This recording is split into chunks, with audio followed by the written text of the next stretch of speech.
Hello friends, welcome to Hi-Inno. இன்றைக்கி நம்ம அந்த வீடியோவில் ராகி மாவு வச்சு புட்டு செய்கிறது எப்படின்னு பார்க்க போகிறோம். ரொம்ப ஹெல்த்தியான ஒரு சூப்பரான டேஸ்ட்டில் ரொம்ப சிம்பிளாக புட்டு மேக்கர்லாம் இல்லாமல் இட்லி பானையிலே எப்படி செய்கிறது அப்படிங்கிறது தான் பார்க்க போகிறோம். இது நீங்கள் ஸ்நாக்ஸாகவும் சாப்பிட்லாம், இல்லை மார்னிங் பிரேக்ஃபாஸ்ட்டாக கூட நீங்கள் சாப்பிட்டுக்கலாம். ராகி மாவில் நிறைய சத்து இருக்குது, கால்சியம் இருக்குது, அதில் அயன் இருக்குது, ப்ரோட்டீன், இது மாதிரி நிறையவே இருக்குது. அதனோட நம்ம இனிப்பு சேர்த்து சாப்பிடும்போது இன்னும் ரொம்பவும் டேஸ்ட்டாக இருக்கும். நீங்களும் அதை ட்ரை பண்ணி பாருங்கள். சரி வாங்க ஃப்ரெண்ட்ஸ், இது எப்படி செய்யலான்னு பார்க்கலாம். ராகி புட்டு செய்கிறது எப்படின்னு பார்க்கறதுக்கு முன்னாடி Hi-Inno சேனலை ஃபஸ்ட் டைம் பார்க்குறீங்கன்னா சப்ஸ்கிரைப் பண்ணிக்கோங்க. மறக்காமல் பக்கத்தில் இருக்கிற பெல் பட்டனை ப்ரெஸ் பண்ணிக்கோங்க. சரி வாங்க ராகி மாவில் எப்படி புட்டு செய்யுதுன்னு பார்ப்போம். இன்றைக்கி நான் 1/2 கிலோ அளவுக்கு ராகி மாவு எடுத்திருக்கேன். உங்களுக்கு எந்த அளவுக்கு தேவையோ நீங்கள் அந்த அளவுக்கு எடுத்துக்கோங்க. இதில் ஒரு 1/2 டீஸ்பூன் அளவுக்கு உப்பு, ரொம்ப அதிகமாக சேர்த்துறாதீங்க. இனிப்பு டேஸ்ட்டை விட உப்பு டேஸ்ட் தான் இப்போ தெரிகிற மாதிரி இருக்கும். சேர்த்துட்டு ஃபஸ்ட்டு நல்லா மிக்ஸ் பண்ணி விட்டுடுங்க.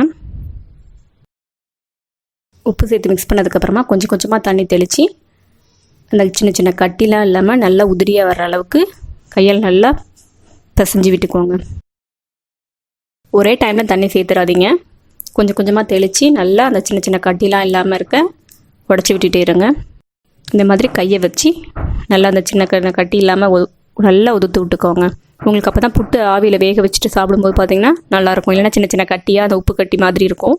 சாப்பிட்றதுக்கு டேஸ்ட் கொஞ்சம் வேறு டிஃப்ரெண்ட்டாக இருக்கும். இப்போ பாருங்கள், ஃபஸ்ட்டு மாவு இருந்ததுக்கும் இப்போ எப்படி இருக்குது பாருங்கள். நீங்கள் பிடிச்சி பார்த்தீங்கன்னா ஒன்றா ஓட்டணும், ஆனால் உதுத்து விட்டீங்க அப்படின்னா நல்லா பொலபொலன்னு ஆகணும். அதான் பதத்தில் கரெக்டாக இருக்கும். சப்போஸ் உங்களுக்கு நிறைய கட்டி கட்டியாக இருக்குது அப்படின்னா நீங்கள் கொஞ்சமாக மிக்சியில் எடுத்து போட்டுட்டு லைட்டாக பல்ஸ் மோடில் வச்சு கிரைண்ட் பண்ணிவிட்டு நீங்கள் அப்புறமா அது கூட சேர்த்துக்கலாம். இந்த மாதிரி நல்லா உள்ள கையை வச்சு நல்லா தேய்ச்சி விடுங்க. நம்மளோட புட்டு மாவு ரெடி ஆகிடுச்சு. இப்போ எப்படி அவிக்கிறதுன்னு பார்க்கலாம். நம்ம புட்டு மேக்கர்லாம் இதில் செய்யலை, நார்மலாக நம்ம இட்லி அவிக்கிற பாத்திரத்துலேயே செஞ்சுக்கலாம்.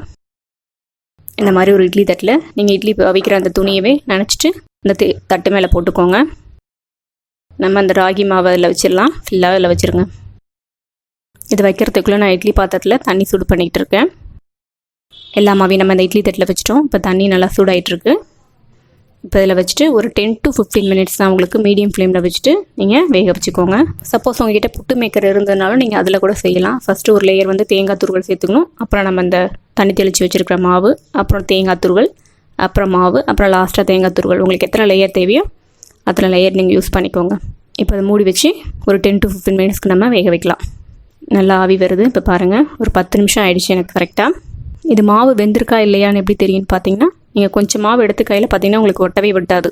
நம்ம ஃபஸ்ட்டு போடும்போது ஒட்டும், வெந்ததுக்கப்புறம் பார்த்தீங்கன்னா மாவு ஒட்டாது. இதுதான் கரெக்டான ஒரு பதத்தில் இருக்குது. நம்ம ஸ்டவ் ஆஃப் பண்ணிவிட்டு உடனே எடுத்து நம்ம வேறு ஒரு பாத்திரத்தில் மாற்றிக்கணும்.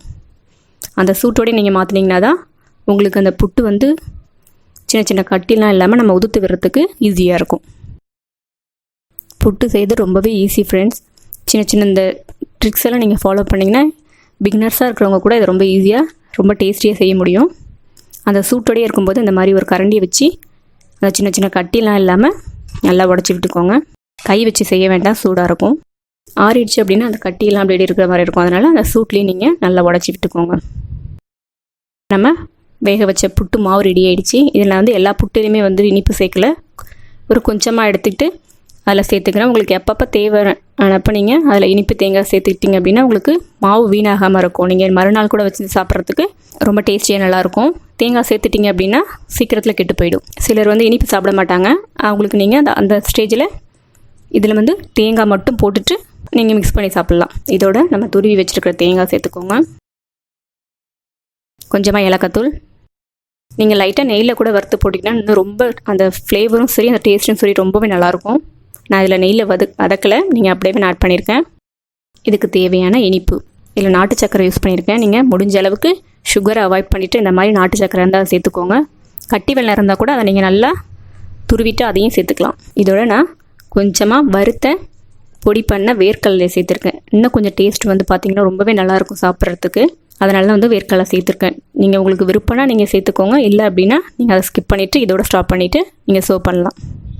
சேர்த்துட்டு நல்லா மிக்ஸ் பண்ணிக்கோங்க. மிக்ஸ் பண்ணதுக்கப்புறமா நீங்கள் இனிப்பு டேஸ்ட் பண்ணி பாருங்கள். இன்னும் கொஞ்சம் தேவை அப்படின்னா நீங்கள் உங்களுக்கு எக்ஸ்ட்ராவாக நீங்கள் இனிப்பு ஆட் பண்ணிக்கலாம். அவ்வளோதான் ஃப்ரெண்ட்ஸ், நம்மளுடைய ராகி புட்டு ரெடி ஆகிடுச்சு. சின்ன குழந்தையாக இருக்கும்போது நம்ம ராகி கஞ்சி வச்சு கொடுப்போம், குடிச்சிருவாங்க. கொஞ்சம் பெரிய பசங்களுக்கு வந்து நீங்கள் இந்த மாதிரி செஞ்சு கொடுத்தீங்கன்னா ரொம்பவே விரும்பி சாப்பிடுவாங்க. நீங்கள் இனிப்பு சேர்க்காம அதனோட இந்த கேரளா ஸ்பெஷலான அந்த கடலைக்கறி வச்சு சாப்பிட்டிங்கன்னா ரொம்பவே டேஸ்ட்டாக இருக்கும். கடலைக்கறியோட லிங்க்கை வந்து கீழே டிஸ்கிரிப்ஷனில் கொடுத்துருக்கேன், நீங்கள் அதையும் வேணால் உங்களுக்கு செக் பண்ணிக்கோங்க. அவ்வளோதான் ஃப்ரெண்ட்ஸ், நம்மளோட ரொம்ப ஹெல்த்தியான ஒரு சூப்பரான ஒரு ராகி புட்டு ரெடி பண்ணிட்டோம். நீங்களும் இதை ட்ரை பண்ணி பாருங்கள். எப்படின்னு உங்களுக்கு கமெண்ட் பாக்ஸில் சொல்லுங்கள். இந்த வீடியோ பிடிச்சிருந்தால் லைக் பண்ணுங்கள், ஷேர் பண்ணுங்கள். இன்னொரு இன்ட்ரெஸ்டிங்கான சூப்பரான ரெசிபியோடு உங்களை நான் மீட் பண்ணுறேன். தேங்க்யூ.